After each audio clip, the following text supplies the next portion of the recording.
My name is Kamran, and I grew up under the heavy shadow of a dark past. My family, originally from Qazvin, owned an ancient garden, inherited through generations. It was filled with pomegranate and walnut trees, and housed a crumbling pool with cracked tiles. But at its heart lay the terror, a deep well, sealed always by a heavy, padlocked iron door. From childhood, we were strictly warned away, told the well was cursed. I dismissed it as old folklore, but I always felt a bizarre sensation near it, as if something was breathing down there, just waiting for an opportunity. Months ago, the family decided to sell the garden. As an amateur photographer obsessed with old places, I resolved to visit one last time. I went on a cold, desolate autumn day. The garden was unnaturally quiet,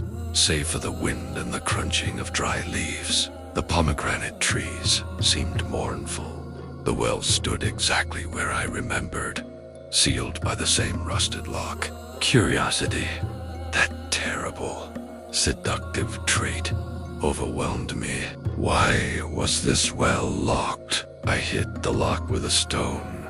With a sharp crack, it broke, and the iron door groaned open with a shrieking sound. A stench of decay and rot immediately rose, as if something had been festering down there for centuries. I shone my phone flashlight into the darkness. There was only blackness. But then, I heard it.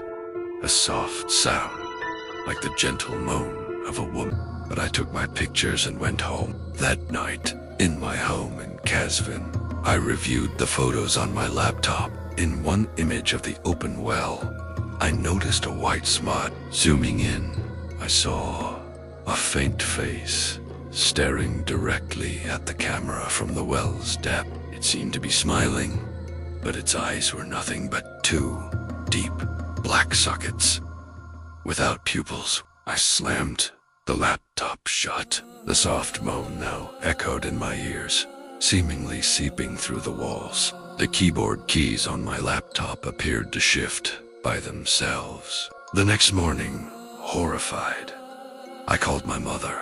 Her face strained when I told her I had broken the lock, confirming the well was the curse of our family. She finally revealed the ancient secret.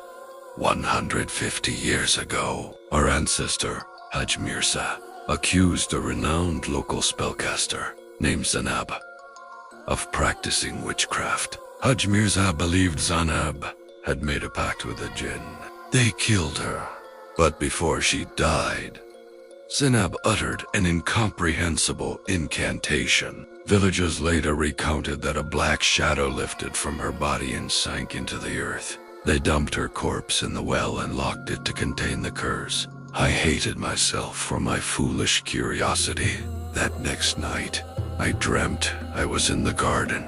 The well was open, and a woman's voice called out, "Kamran, you broke the lock. Come down, Dot. You are mine." I woke, the moaning still ringing in my ears. What I saw next cemented my terror.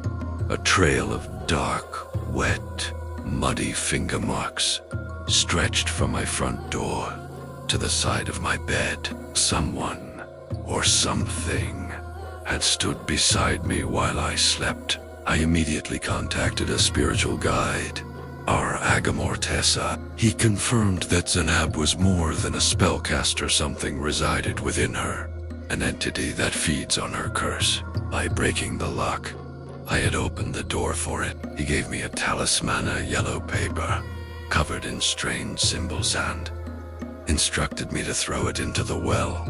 He warned me sternly, "Do not go alone. If it calls your name, you cannot return to the garden." That night with my friend, Benham, the air was cold, thick with fog. As we approached, Benham shivered, saying, "It feels like something is breathing." Then, the moan escalated. It rose from the depths, louder this time, like multiple people weeping together. Benham panicked and fled. Toward the car, I hurled the talisman into the black hole. For a moment, There was absolute silence. Then came the sound of utter horror.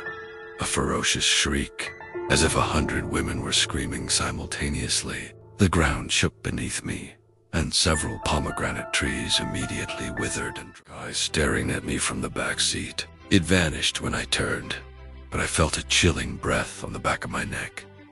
The torment worsened. Benham started seeing the woman in his dreams, asking why he came to the garden, and subsequently suffered a car accident. He is hospitalized and believes his spirit is weakening. My own reflection, when I look quickly, sometimes shows the white face smiling. I found an audio file on my laptop I never recorded, with a woman's voice whispering, "You broke the lock.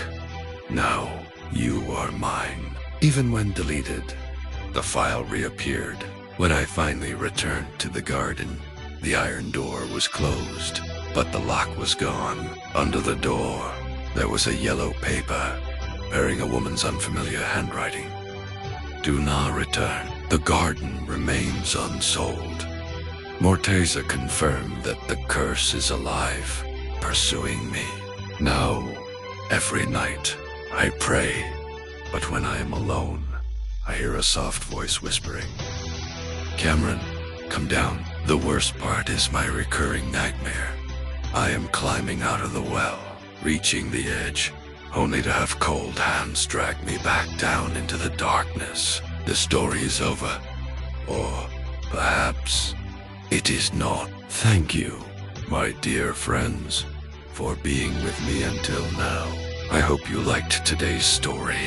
If so, then don't waste time and quickly hit the like button. Also subscribe to the Ominous Shadow channel so you don't miss other videos. I love you, and see you next story.